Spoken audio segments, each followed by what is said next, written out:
je vais vous parler un peu de l'IA. Prenez vos Bibles, s'il vous plaît, et allons dans le livre de la Genèse 11.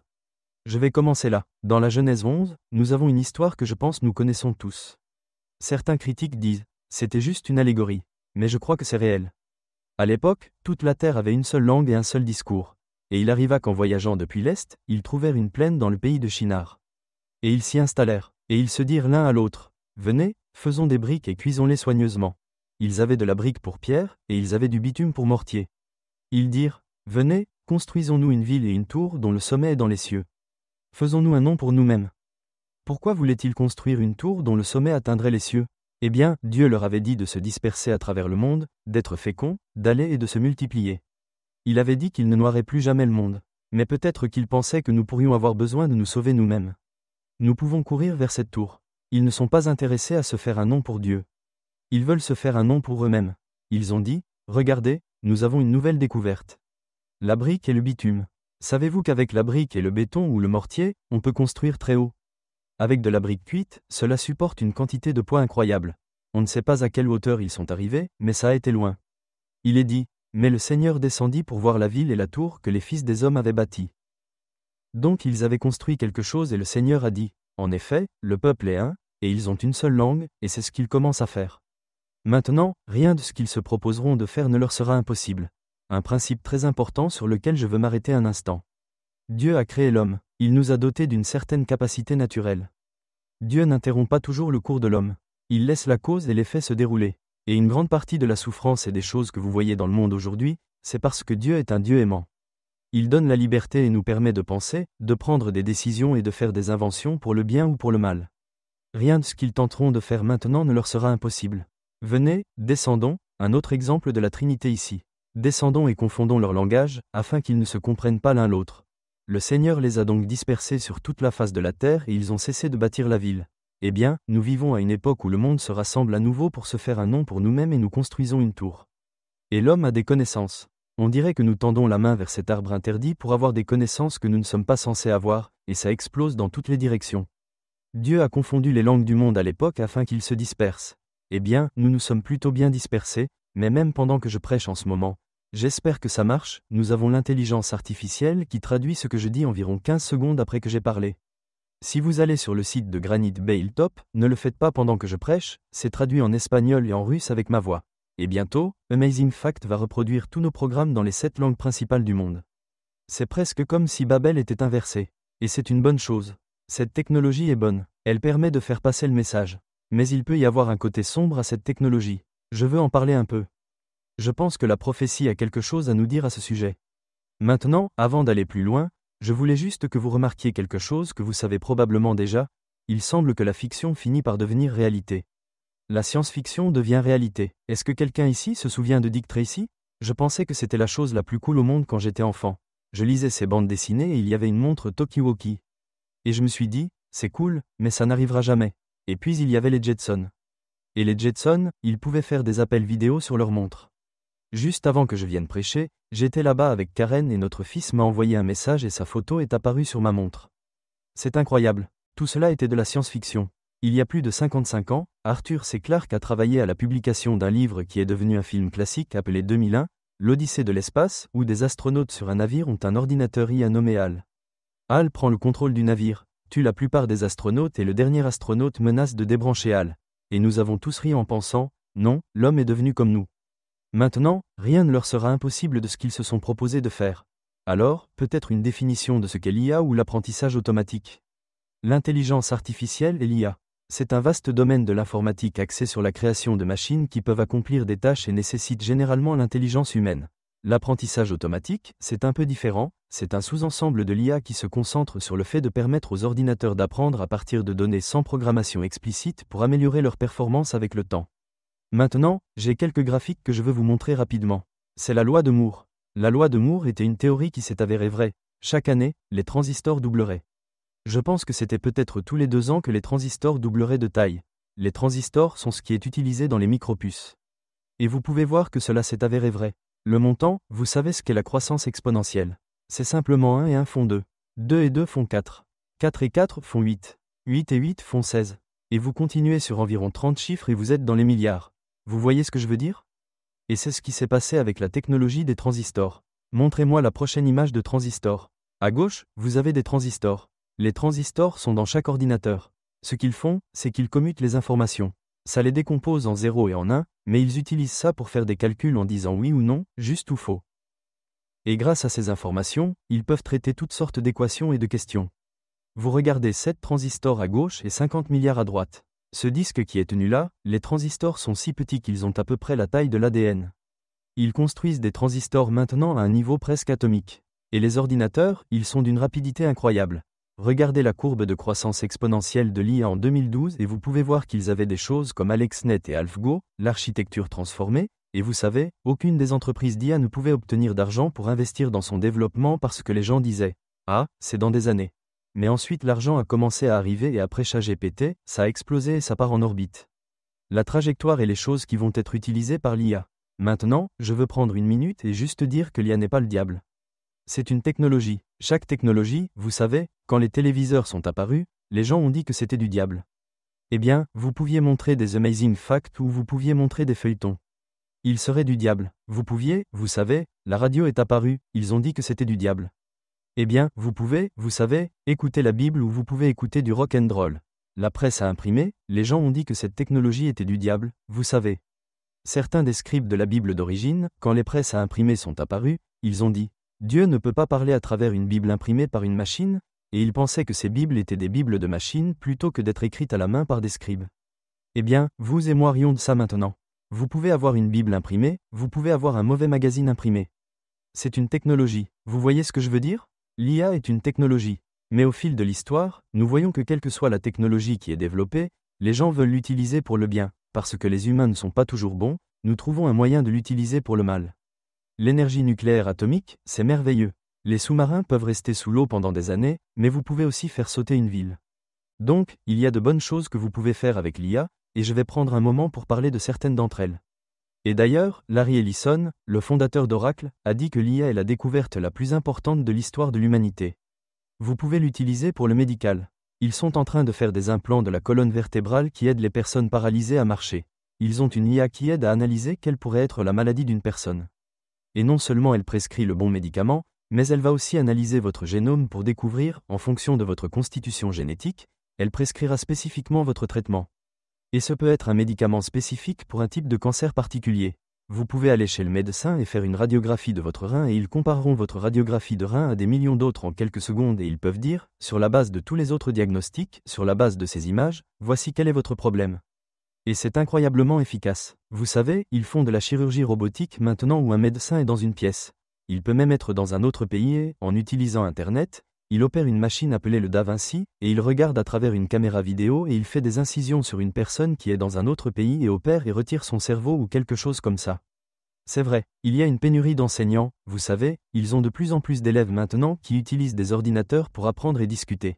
Ils ont ces programmes de discussion où les enfants passent des tests et apprennent et suivent leurs cours via des ordinateurs et ça le contrôle en quelque sorte. Bien sûr, cela peut être abusé. Certains enfants n'écrivent pas eux-mêmes leur dissertation ou font écrire leur dissertation par un chatbot et ça sonne original, et ils vont y mettre des petites erreurs pour que le professeur ne le repère pas. Ils mettent les erreurs régulières et les fautes d'orthographe. Toutes les connaissances du monde sont maintenant à portée de main grâce à votre smartphone quand vous y pensez.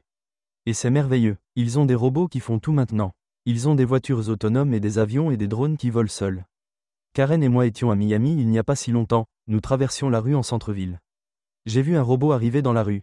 Il a une petite caméra qui tourne. Il roulait tout seul et est allé au feu. Il attend que le feu change. Très occupé. Et vous savez, je dis, excusez-moi. Et le robot passe et traverse la rue. Il livrait le déjeuner à un bureau d'avocat de l'autre côté de la rue. Il l'avait commandé et il prend la place d'un chauffeur Uber. Il tape leur numéro de reçu. La boîte s'ouvre. Ils en sortent leur déjeuner. Il ferme la boîte. Il retourne à la pizzeria d'où il est venu. Oh, mes amis, vous n'avez encore rien vu. Je veux dire, les façons dont cette technologie prend le contrôle de notre société sont absolument incroyables. Et la chose effrayante est que Bill Gates a dit et maintenant nous allons regarder le côté dangereux de la chose. Au cours de la prochaine décennie, Bill Gates dit que l'IA signifie que beaucoup d'humains ne seront plus nécessaires pour la plupart des choses dans le monde. Ils estiment que 400 millions de travailleurs pourraient être déplacés en 6 ans. Il n'y a que 330 millions de personnes en Amérique du Nord. C'est pas mal de travailleurs. Maintenant, certains d'entre eux vont occuper de nouveaux emplois qui travaillent en coopération. Lorsque l'industrie automobile a commencé à utiliser des robots pour construire des voitures, ils avaient encore besoin de gens pour travailler côte à côte avec les robots. Et donc, il y a encore beaucoup de travailleurs de l'automobile, mais pas autant qu'ils en auraient eu besoin. Et franchement, les voitures sont bien meilleures maintenant qu'elles sont fabriquées par des robots. Vous n'avez pas les petits problèmes de soudure qu'il y avait autrefois.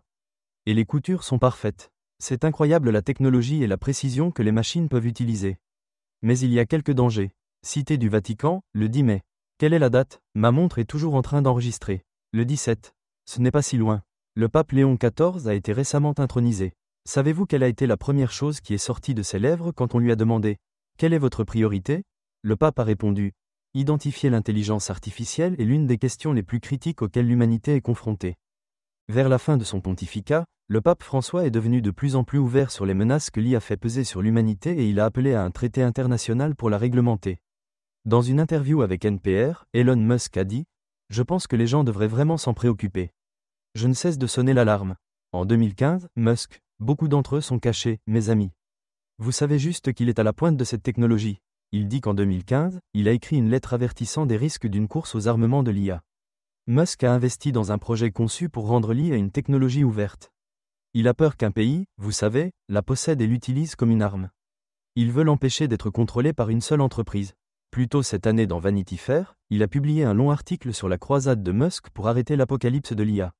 Maintenant, c'est une personne qui développe l'IA et qui s'inquiète de ce que l'avenir pourrait réserver. L'un des problèmes avec l'IA est que, franchement, elle abaisse le niveau de la population, des masses. Combien d'entre vous se souviennent quand vous étiez enfant à l'école et que vous vouliez savoir comment multiplier quelque chose? Vous deviez mémoriser les tables de multiplication. 7 x 7 est égal à 49 et ainsi de suite. Vous aviez juste tout mémorisé. Et c'était vraiment difficile si vous étiez, vous savez, un peu dyslexique avec les chiffres. Mais j'ai mémorisé, et quand vous faisiez des divisions, vous dessiniez le tableau et vous reportiez les chiffres et vous trouviez comment diviser. Et vous faisiez vos décimales, vous faisiez vos pourcentages. Certains d'entre vous ont réussi le calcul et l'algèbre et c'était beaucoup de paperasse. Quand nous allions voler d'un point A à un point B, nous appelions, nous trouvions grâce à ces fréquences radio que vous pouviez appeler ce qu'était le vent. Puis vous calculiez votre consommation d'essence et vous calculiez la variation du vent et nous avions ces cartes et nous utilisions ça. C'était notre ordinateur. On appelle ça une règle à calcul. Je faisais un petit point dessus et puis je regardais le cap et je tournais cette roue. Ah, elle tourne à peine parce que je ne l'ai pas utilisée depuis des années. Et nous devions autrefois calculer ces choses dans notre tête. Quand j'ai passé mon examen écrit, j'ai échoué la première fois parce qu'il y a beaucoup de calculs là-dedans parce que, vous savez, voler est assez impitoyable. Si vous faites une erreur, vous ne pouvez pas juste vous garer. Et maintenant, vous savez ce qui remplace la plupart de ces choses? Je pense que vous devez encore apprendre ces choses parce que vous pourriez perdre la puissance dans votre avion et votre GPS pourrait s'éteindre. Mais la plupart des pilotes maintenant, ils prennent leur iPad et ils téléchargent un logiciel et ils le connectent à une antenne sur leur avion et c'est leur GPS. Ça vous dit à quelle hauteur vous êtes, à quelle vitesse vous allez, où vous êtes sur la carte. Ça vous montre la carte, vous emmène à l'aéroport, vous montre s'ils ont de l'essence ou non, quel pourrait être le divertissement à l'aéroport, s'ils ont de la nourriture. Je veux dire, tout est là sur l'iPad maintenant. Et je n'ai pas regardé depuis des années. C'est probablement beaucoup plus sophistiqué que ça. Mais le danger est que plus nous dépendons des machines pour faire notre réflexion, plus nous pouvons devenir paresseux. Dites Amen, les compétences analytiques de la race humaine. Je pense que le diable, dans une certaine mesure, abaisse le niveau de la population. Meta, qui était Facebook, vient de sortir des lunettes IA et ces lunettes, quand vous marchez dans la rue, elles ont 2 caméras dessus. Elles ont des haut-parleurs et un microphone et tout ce que vous regardez, ça va l'évaluer. Vous lui faites un signal d'une manière ou d'une autre. Ça vous dira ce qu'est cette personne et vous direz « Eh bien, je ne comprends pas ce qu'il dit ». Vous parlez à quelqu'un. Ça les entendra traduire pour vous ce qu'ils disent. Vous pouvez parler, ça le traduira, ça le mettra dans votre oreille. Vous pouvez le leur redire. Vous pouvez regarder une personne et dire « J'aimerais inviter cette personne à sortir, quelle est une bonne phrase d'accroche ?» Et ça vous suggérera une phrase d'accroche. Ça a une IA intégrée dans les lunettes. Elles viennent d'être mises sur le marché et elles sont chères. Elles coûtent environ 350 la paire. Ray-Ban, de bonnes lunettes de soleil. Mais vous savez où ça devient vraiment effrayant, c'est que l'IA fait de la réalité artificielle, des supercheries profondes, et même l'animation des morts. Juste ce mois-ci, le 1er mai, un homme qui a été assassiné est apparu au tribunal. C'était une vidéo de lui avec sa voix, son image en mouvement, parlant au tribunal et s'adressant à son meurtrier. Et le juge l'a autorisé. Waouh, c'est un peu bizarre. Et vous savez ce qu'ils ont maintenant? Vous pouvez mettre c'est comme un petit brumisateur. Certains d'entre vous ont vu ces petits brumisateurs d'herbe, ces brumisateurs d'huile. Vous savez, c'est une petite chose brumisatrice et ça met du parfum dedans. Ils ont ces petits brumisateurs. Le brumisateur captera un hologramme. Ça créera une brume, ça projettera un hologramme de grand-mère qui est morte. Et puis vous pouvez insérer, ça recherchera n'importe quelle vidéo que vous avez de grand-mère, à quoi elle ressemblait, ça fera, vous savez, un environnement. Ça reproduira l'apparence de grand-mère. Vous prenez tous les enregistrements vocaux que vous avez de grand-mère. Et puis l'enfant, avant d'aller au lit, dira « Grand-mère, peux-tu me lire une histoire ?» Et elle apparaîtra là dans l'hologramme et dira « Bien sûr, Ginger. Quelle histoire veux-tu ?»« Je veux Fifi Brin d'Acier. J'ai Fifi Brin d'Acier ici. » Parce que, vous savez, Lia a tous ses livres. Et elle commencera à lire le livre à son petit enfant. Eh bien, grand-mère est morte maintenant. Je sais que ce n'est que de la technologie, et j'espère que l'enfant sait que ce n'est qu'une illusion. Mais pourquoi est-ce que je pense au roi Saül qui va voir la sorcière et dit « Peux-tu faire apparaître une image de Samuel pour me donner des conseils ?» Vous savez, en ce moment avec Lia, vous pouvez dire « J'ai une question pour Albert Einstein. Einstein est mort. » Mais ce que les ordinateurs font, c'est qu'ils parcourent et extraient tout ce qu'Einstein a écrit.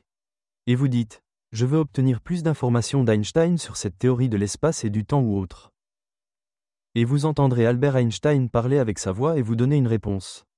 Et mes amis, ça ne va pas de mal en pis, ça va de mieux en mieux. Je veux dire, la technologie s'améliore. Je me souviens il y a quelques années, un de mes amis qui est un artiste, il a vu combien de personnes développaient de l'art avec l'IA. D'ailleurs, le pasteur Doug a développé ça hier et je ne suis pas un grand artiste. J'ai juste parlé quelques invites dedans. J'ai dit, fais une grande tour comme la tour de Babel. Fais les nuages dans les nuages et fais-la en composant d'ordinateur. Et ça m'a donné 4 options. Je pense que je l'ai fait 2 ou 3 fois et j'ai aimé celle-là. Bingo! Je parlais à un ami artiste. Il était vraiment contrarié parce qu'il fait de la peinture à main levée, vous savez. Il a dit, oh, l'IA. Il dit, vous savez, faites un Jésus. Il aura 6 doigts, ce qui est vrai. L'IA avait un problème à ajouter trop de doigts. Et j'ai dit, eh bien, est-ce que ça va empirer ou est-ce que ça va s'améliorer? Et il est resté silencieux parce que ça va juste s'améliorer. Ça va devenir de plus en plus précis. Les gens vont en dépendre de plus en plus. Et regardez comment le monde a changé aujourd'hui. Il y a des enfants aujourd'hui qui ne se souviennent pas de l'époque où il n'y avait pas de téléphone portable. Certains d'entre vous ne se souviennent pas quand vous aviez les téléphones à cadran rotatif. Vous vous souvenez des téléphones à touche? Je pouvais jouer au clair de la lune sur ce téléphone. J'ai appris à le faire avec les notes. Les enfants ne se souviennent pas. Toute cette génération grandit dans un état d'esprit complètement différent en matière d'intelligence et il y a des risques. Le monde peut être hypnotisé par la sagesse mondaine. Vous regardez dans la Bible, dans Jacques 3h15, c'était dans notre verset à mémoriser. Cette sagesse ne descend pas d'en haut, mais elle est terrestre, sensuelle, démoniaque. Très bien, si vous croyez Jacques, y a-t-il une sagesse qui est terrestre, sensuelle et démoniaque? Vous allez dans la Genèse chapitre 2. D'ailleurs, je pense que le monde va finir de la même manière qu'il a commencé. Vous avez remarqué que j'étais dans la Genèse avec la tour de Babel. Dans la Genèse, vous avez 2 frères. Ils prétendent adorer le même Dieu. L'un adore à la manière de Dieu. L'autre adore à sa propre manière. Celui qui adore à sa propre manière persécute et tue celui qui adore à la manière de Dieu. À la fin des temps, l'un a le sceau de Dieu. L'autre a la marque de la bête et ils prétendent tous 2 adorer le même Dieu et l'un tuera l'autre. L'histoire va boucler la boucle. Elle va se répéter. Et le Seigneur Dieu prit l'homme et le plaça dans le jardin. Genèse 2h15 pour le cultiver et le garder. Et le Seigneur ordonna à l'homme, en disant, de tout arbre du jardin, tu peux manger librement, mais de l'arbre de la connaissance, notez qu'il y a de la connaissance liée à cet arbre du bien et du mal. Il y a du bien, mais il y a aussi quoi? Le mal. Tu n'en mangeras pas. Le jour où tu en mangeras, tu mourras sûrement. Et vous continuez au verset 5. Le diable, parlant à travers le serpent, dit, Dieu sait que le jour où vous en mangerez, vos yeux seront ouverts. Vous saurez tellement plus et vous serez comme Dieu. Il parlait de cela vous donnerez une connaissance divine. Eh bien, vous savez où l'IA se dirige? Elle se dirige dans la direction où toutes les connaissances du monde seront à portée de main. D'une certaine manière, c'est le cas maintenant avec votre téléphone. C'est juste absolument stupéfiant. Ou votre montre. Encore une fois, je ne dis pas que la technologie de l'IA est mauvaise. Je vous dis pourquoi je dis cela, c'est parce que le monde arrive maintenant à l'endroit où nous allons devenir si dépendants de l'IA. Pour une chose, je pense que les gens vont avoir un peu trop de temps libre. C'est l'un des dangers de l'IA. Ézéchiel 16, vous savez, Sodome et Gomorrhe ont été détruites. Jésus a dit, à la fin des temps, ce sera comme à Sodome. C'est déjà en train d'arriver. Amen. Et que dit-il à ce sujet? Ézéchiel 16h49, voici, c'était l'iniquité de ta sœur Sodome. Elle et ses filles, signifiant Gomorrhe, avaient de l'orgueil, de la plénitude de nourriture, de l'abondance de loisirs, une abondance de loisirs. Avez-vous déjà entendu dire que l'oisiveté est l'atelier du diable? Plus les gens ont des ordinateurs qui font des choses pour eux, et vous savez, ils feront de l'agriculture informatisée. J'ai un ami à Covaleo. Il est multimillionnaire maintenant. Il a fait tout son argent en développant ce système de satellites automatisés qui mesure ce qui se trouve dans le champ et qui régule l'arrosage informatisé pour l'agriculture et il a breveté ça, avait une entreprise de silicium qui, juste, il a fait une fortune et tout va dans cette direction. Mais ça nous donne beaucoup de loisirs. L'IA est utilisée pour le divertissement. Est-ce que l'un d'entre vous se souvient? Je me souviens quand le premier jeu Atari est sorti, appelé Pong. Waouh, je pouvais y jouer toute la journée, vous savez, et puis astéroïde et ce petit vaisseau tourne en rond et essaie de faire exploser ces astéroïdes qui essaient de le frapper et c'était si unidimensionnel, c'est ridicule. Et puis vous regardez ce que les enfants jouent maintenant, Call of Duty War, Grand Theft Auto, où c'est en 3 dimensions, des sons immersifs et des histoires et des personnages et ils portent ces écouteurs et ils peuvent en fait se promener dans la pièce et en faire partie. Ils jouent contre quelqu'un qui est dans un autre pays. C'est un monde différent dans lequel nous vivons maintenant. Beaucoup de temps libre à être hypnotisé par la sagesse mondaine. En 2014, Elon Musk a comparé les développeurs d'IA à des gens qui invoquent des démons qu'ils ne peuvent pas contrôler.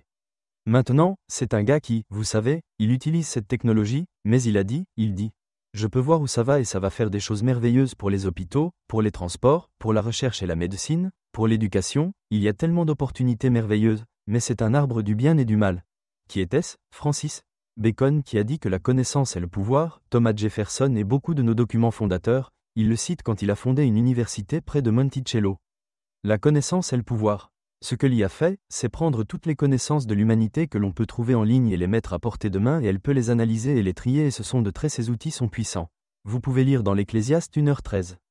Que dit Salomon sur la sagesse? Savait-il quelque chose sur la sagesse? J'ai mis mon cœur à chercher et à sonder avec sagesse tout ce qui se faisait sous le ciel. Il veut savoir, il veut tout comprendre. C'est une tâche pénible que Dieu a donnée au fil de l'homme par laquelle il pourrait être exercé. Je me suis entretenu avec mon cœur en disant, regarde, j'ai atteint une grandeur. J'ai acquis plus de sagesse que tous ceux qui étaient avant moi à Jérusalem. Mon cœur a compris une grande sagesse et une grande connaissance. Et j'ai mis mon cœur à connaître la sagesse, la connaissance.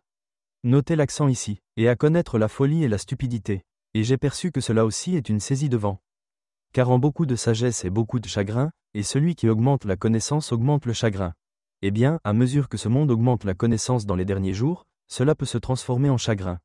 Vous savez, dans il y a un article de Signs of the Times, vous voulez regarder la référence 24 mai 1894, paragraphe 9.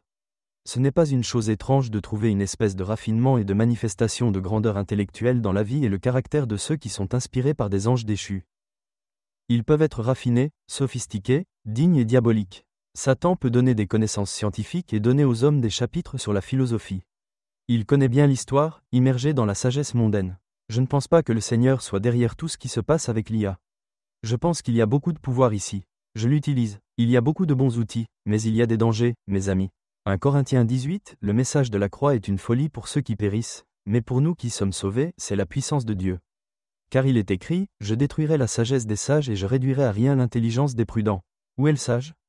Où est le scribe? Où est le discuteur de ce siècle? Dieu n'a-t-il pas rendu folle la sagesse du monde? Maintenant, qu'en est-il de l'utilisation de l'IA pour la recherche biblique? Savez-vous combien de pasteurs en ce moment? Je sais il y a 8, 10 ans, beaucoup de pasteurs, la façon dont ils se préparaient pour leur sermon du samedi parce qu'ils prêchaient le dimanche, ils allaient sur Sermon Central, ils téléchargeaient un sermon, ils téléchargeaient les notes dans le plan, et puis ils prêchaient. Cela ne demandait pas beaucoup d'études. Vous savez, c'est par l'étude que nous nous rapprochons du Seigneur. Ils le téléchargeaient simplement. Non, j'utilise la technologie. Ne soyez pas dupes, j'utilise le programme biblique Logo. J'utilise plusieurs logiciels bibliques gratuits. J'ai 4 programmes bibliques sur mon téléphone et mon iPad, et c'est génial parce que je me souviens quand je devais chercher dans une montagne de concordance pour trouver un mot. Maintenant, pour être honnête, je n'ai même pas besoin de mes programmes bibliques. Je vais sur Google et je vais citer une partie du verset. Ça me dira où le trouver. Et je n'ai pas besoin de le taper parce que je ne sais pas taper. Le saviez-vous? Non, j'ai un microphone comme ça, mais j'ai un casque et j'allume mon petit appareil informatique et je parle et je tape. Je corrige, vous savez. Et donc je dirais juste à Google, vous savez, où puis-je trouver Jean 3h16? Jean 3h16 où il est, mais je veux dire, vous savez, quelque chose comme ça. Et je donnerai une partie d'un verset. Je me souviens généralement des versets, mais j'ai du mal à me souvenir où se trouve le chapitre et le verset. Ça m'y emmènera comme ça. C'est bien d'utiliser ces choses pour faire des recherches. Mais si c'est un remplacement de votre étude, c'est dangereux. Je vais vous dire pourquoi pour quelques raisons. Premièrement, votre cerveau commence à s'atrophier. Quand j'ai commencé ma Bible, j'ai eu la même Bible pendant des années. Je l'ai finalement usée et j'ai dû en acheter une nouvelle. J'étais handicapé parce que j'ai eu un style de Bible un peu différent et je savais toujours où sur la page chercher un verset particulier. Je savais où il était et puis je pouvais trouver le verset. Et vous devenez très familier avec la façon de vous repérer dans la Bible. Et j'ai entendu parler d'un pasteur qui a dit, la semaine prochaine, nous allons parler du mensonge. Je veux que tout le monde dans l'église lise Marc chapitre 17. Revenez et nous en parlerons. Le dimanche suivant, il a dit, maintenant, combien d'entre vous ont lu Marc 17 ? Et toutes ses mains se sont levées et il a dit, maintenant, nous allons parler du mensonge parce qu'il n'y a pas de Marc 17 dans la Bible. Beaucoup de gens ne lisent plus leur Bible et ils cherchent le livre d'Ézéchiel et il n'est pas là. Donc, c'est bien, vous savez, si vous utilisez votre programme biblique pour comparer différentes traductions et pour faire des recherches. Et j'adore ça parce que, vous savez, je n'ai pas pris le grec et l'hébreu, mais maintenant avec mon programme biblique, je peux cliquer sur n'importe quel mot et je peux dire, dis-moi ça en grec.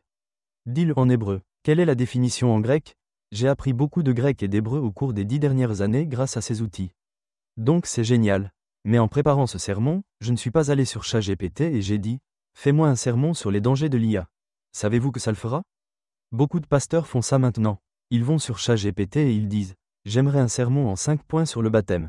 Et ce que les ordinateurs font, c'est qu'ils vont extraire toutes les informations religieuses qui se trouvent là-bas. C'est là que réside le problème. Ça regarde à travers les notes et les commentaires de 150 confessions différentes. Et quand vous recevez votre réponse, vous feriez mieux de regarder très attentivement les notes parce que vous ne savez pas si l'algorithme ou le programme informatique le prend du calvinisme ou de l'arianisme ou de quel autre isme il vient et il sera répandu dans la langue et le libellé du sermon. Mais vous savez, certaines personnes sont paresseuses et elles diront juste « J'ai besoin d'un sermon pour demain. Imprime ça, j'ai besoin d'écrire une lettre. Remercie une personne. Et je ne demanderai pas de lever la main. » Combien l'utilisent ? Mais je sais qu'il y a des gens ici, vous l'utilisez régulièrement, et ce sont des outils incroyables. Mais quand il s'agit de recherche biblique, vous devez connaître votre Bible. Vous devez mémoriser votre Bible. Donc, je ne sais pas si je veux aller trop loin. Je vous ai dit que parfois la fantaisie est suivie de la réalité. Il y a eu toutes sortes de livres et de films sur les ordinateurs qui prennent le contrôle du monde. Tout, de Terminator à iRobot. C'est sans fin, la grande liste d'entre eux. Les gens qui regardent dans le temps voient la direction que ça prend. La première personne à avoir dit que les ordinateurs et les machines seraient un jour plus intelligents que les gens, c'était dans les années 1800. Et en ce moment, ce que vous regardez, c'est une explosion. Je me souviens quand je sortais ma carte de crédit pour acheter quelque chose. C'est génial, j'adore acheter quelque chose, juste en tapant ma carte. Ça rend les choses simples. Je me souviens quand je donnais ma carte de crédit à la caissière de la station-service et elle prenait un morceau de papier et elle mettait un morceau de papier sur cette petite machine et elle faisait passer ma carte. Quelqu'un s'en souvient ? Et ils disent « Oh, ma machine est cassée. Je dois utiliser la caisse enregistreuse. » J'ai dit « D'accord, j'ai de l'argent. » Savez-vous si l'ordinateur tombe en panne ? La station-service dit « Nous ne pouvons pas faire d'affaires aujourd'hui. » Combien d'entre vous ont vu ce qui s'est passé au cours des dernières semaines quand Denver et Newark, les aéroports, pendant 90 secondes, ils ont eu un problème technique, une panne, et ils ne savent pas si c'est un autre pays qui teste leur cyber-interruption, mais ça arrête l'aéroport.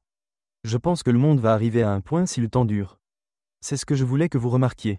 Si le temps dure, nous arriverions à un point où nous sommes si dépendants d'Internet parce que toute cette IA, elle ne vient pas avec un crayon et du papier. Elle vient par Internet et par l'électricité et tout va fonctionner là-dessus. Et si le réseau électrique tombait en panne ou si Internet tombait en panne, nous deviendrions paralysés. Les camions qui sont suivis et conduits ne peuvent pas livrer de la nourriture aux villes et vous auriez du chaos et des émeutes et des gens qui ont été habitués à être divertis et nourris tout le temps peuvent se comporter très mal. Et vous dites, Pasteur Doug, êtes-vous en train de dire que nous cherchons une apocalypse dystopique à la fin des temps ? Non, voici ce que je dis. Je pense que Jésus doit venir bientôt parce que s'il ne vient pas bientôt, c'est ce qui va se passer. Êtes-vous avec moi ? Jésus a dit, si ces jours n'étaient pas abrégés, aucune chair ne serait sauvée.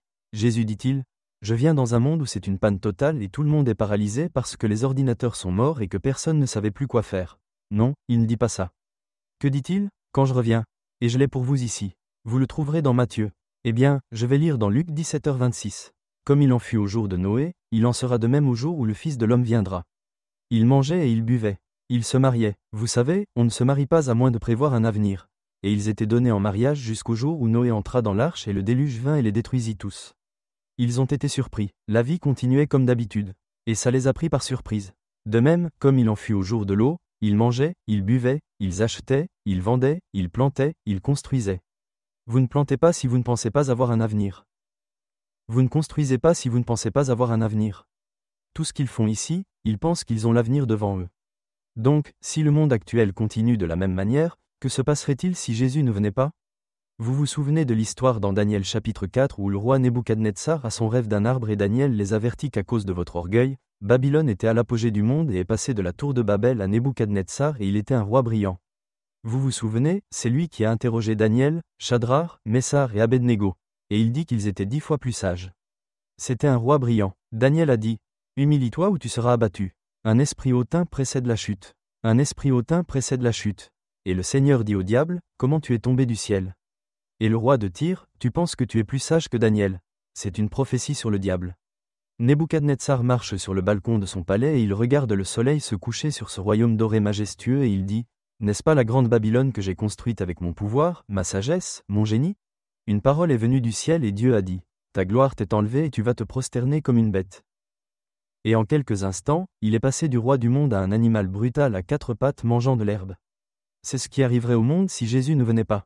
Si le monde en arrive à un point où il est si hyper dépendant des ordinateurs et d'Internet, à quoi pensez-vous que ça ressemblerait même maintenant si l'Amérique était débranchée d'Internet en ce moment?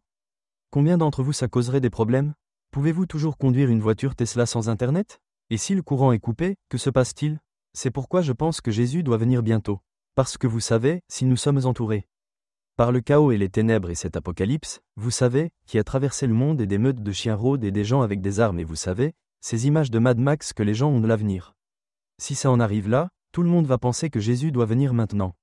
Mais il dit, « Je viendrai quand vous ne vous y attendez pas. » Ce qui signifie qu'entre maintenant et le moment où nous deviendrons totalement dépendants d'un monde informatisé, je pense que Jésus doit venir. Est-ce que ça a du sens? C'est pourquoi je pense que c'est une étude importante et que la technologie est formidable, mais tant que l'IA continuera d'augmenter, tout le bien que Dieu fait, les gens peuvent aussi le transformer en mal parce que le cœur des hommes est pleinement décidé à faire le mal. Le cœur méchant est désespérément mauvais. Qui peut le connaître? Et quelle que soit cette technologie, il y a des pays qui veulent ce pouvoir. La connaissance est le pouvoir. Ils veulent ce pouvoir et ils l'utiliseront. Vous ne pensez pas que la Chine réfléchit en ce moment? D'ailleurs, j'avais une carte.